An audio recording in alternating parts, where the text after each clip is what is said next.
Yun nga lang, pag natatalo siya, tinataob niya yung lamesa. Wow, ang lakas. Ang bigat nun. Ang bigat nun. Bionic woman to si Soldier, hindi mo na natatanong. Okay, so maganda pang datingan, tatlo umakyat. Ano pang gusto mong sabihin tungkol sa kanya? Si Sonja, forgiving siya. Kahit may tendency kasi siya na parang, meron siya dating ex na may multiple times na nakapag-cheat, pero finorgive niya pa rin ang finorgive. So, yon. Forgiving siya, tsaka lagi niyang tinitignan yung good side nung guy kesa sa red flag. Parang minsan gina-justify pa niya yung red flag. Strong siya, pero medyo weak siya pagdating sa pagmamahal. Parang ganon. Oo. Strength and weakness niya yung sobrang pagmamahal. Dali siya magpatawad eh. Kasi yun nga, may tendency mag-forgive na mag-forget kahit nakailang ng cheating. Yeah.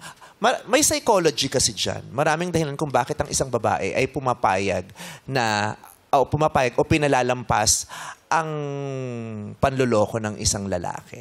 May psychology yan. Pero wala tayong oras sa ibang araw ko na i-explain. Okay. Binasa ko kasi yun eh. Maraming Bakit salamat. pumapayag ang isang babae na paulit-ulit na nag-cheat sa kanya yung guy? There's a psychology behind it. Wala na kaming oras. Pero kung may time kayo, Google nyo. Dami nun sa Okay. Ano pa?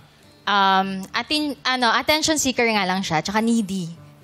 As in, may mga times na nagtatampo siya sa akin kasi hindi ko siya mapagbigyan. Siyempre, businesswoman. Clingy, needy. Oo, clingy, needy, ganyan. Siyempre, businesswoman ako, so hindi ako palaging available for Oo, her. yung kailangan nandiyan ka, di ba? Kailangan maka-text ka agad. Text tawag, dapat ang... Nakikita ka niya, nahahawakan ka niya, tama, Sonja? Nakakausap ka niya, nararamdaman ka niya, yung ganon. Ano ba ang love language ni Sonja? Filipino. Galing siya magtagalog.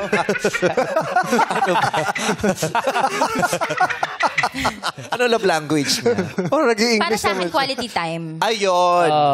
Kasi nga needy din siya eh. Di ba? Kaya gusto niya may quality time tayo eh. Kasi gusto niya, nandito ka, kailangan may oras tayo. Pag hindi niya nakukuha yon, paano siya? Madali siyang magtampo. Tsaka sasabihin niya talaga sa akin na, ganyan ka naman, puro ka ganon. Kung ano dinadahil mo, sasabihin mo, wala kang pera. Pero yung tampo niya ba matagal o mabilis lang mawala? Medyo matagal, then in a way na lagi niyang sasabihin yun kapag magkikita kami. Nanunumbat. Susumbat niya lagi.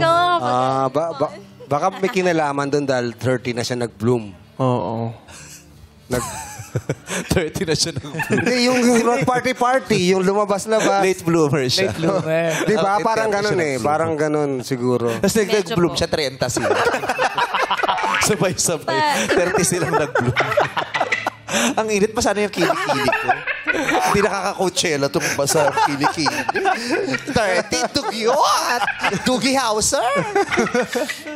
Anyway, so ayun. Kasi nga, kung siya, magaling siyang magbigay ng oras, kahit hindi niya sinasabi, gusto niya ring matanggap yun pabalik. Yes.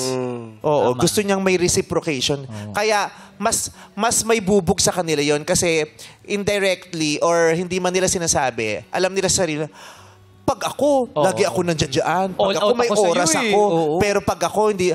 Feeling niya, dinideprive siya o hindi patas sa kanya yung ano. Dapat ko na yung binibigay ko. Sana ganun din binibigay. Yes! Oo. So, after hearing that, anong decision niyo mga hakbangers? Akyat o baba? Ay! Hala, may isang bumaba. Pero Darren, tanungin muna natin yung dalawang umakyat. Yes, John, bakit ka umakyat?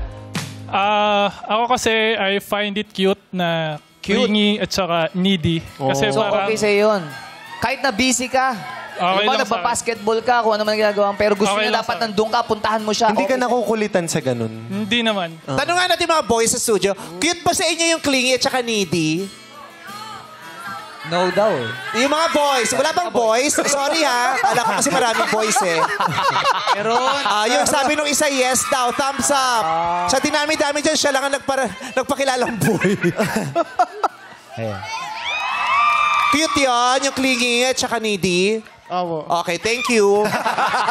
Yun lang ang gusto ko Ayoko lang. eh. Yun lang ang gusto ko lang. Kung may kapareho sa'yo ng opinion.